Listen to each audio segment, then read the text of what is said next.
बहुत समय पहले की बात है। एक बहुत ऊंचे पहाड़ पर लेंचो नाम का एक सीधा साधा किसान रहता था। उसका घर अकेला ही उस पहाड़ी पर था।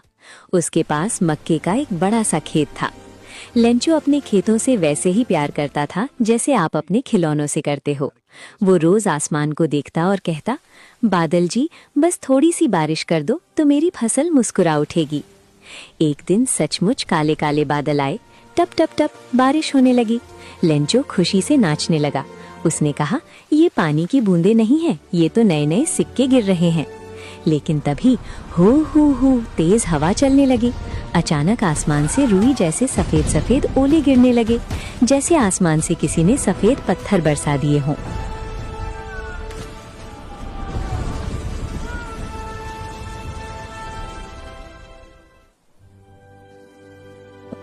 जब ओले रुके तो लेंचो का खेत सफेद हो गया था, जैसे किसी ने पूरे खेत पर नमक की चादर बिछा दी हो।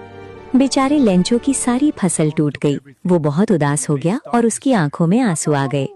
लेंचो ने सोचा, अब मेरी मदद कौन करेगा? मम्मी पापा भी नहीं है, दोस्त भी दूर है। हाँ, भगवान तो ऊपर से सब देख रहे हैं। लेंचो को यकीन था कि भगवान के पास सबका पता होता है। उसने कागज निकाला और लिखा, प्यारे भगवान, मेरी सारी फसल खराब हो गई है, मेरे बच्चे भूखे हैं, क्या आप मुझे 100 रुपए भेज सकते हैं? आपका दोस्त लेंचो।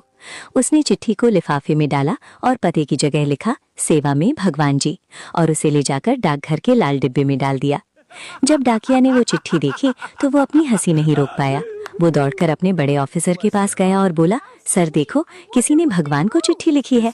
पहले तो ऑफिसर अंकल भी हंसे, फिर वो चुप हो गए। उन्होंने सोचा, वाह, इस आदमी का भगवान पर कितना भरोसा है, हमें इसका भरोसा टूटने नहीं देना चाहिए। ऑफिसर अंकल ने अपनी जेब से कुछ पैसे दिए और अपने दोस्तों से भी मांगे, लेकिन सब मिलाकर सिर्फ 70 रुपए ही हो पाए। उन्होंने पैसे लिफाफे में रखे और उस पर भगवान के नाम के साइन कर दिए। अगले दिन लेंचो दौड़ता हुआ डाकघर आया। जब उसने लिफाफा खोला और पैसे गिने तो वो खुश होने के बजाय गुस्सा हो गया। उसके गाल लाल हो गए। उसने सोचा, भगवान तो गिनती में गलती नहीं कर सकते, मैंने 100 मांगे थे, यहाँ सिर्फ 70 हैं।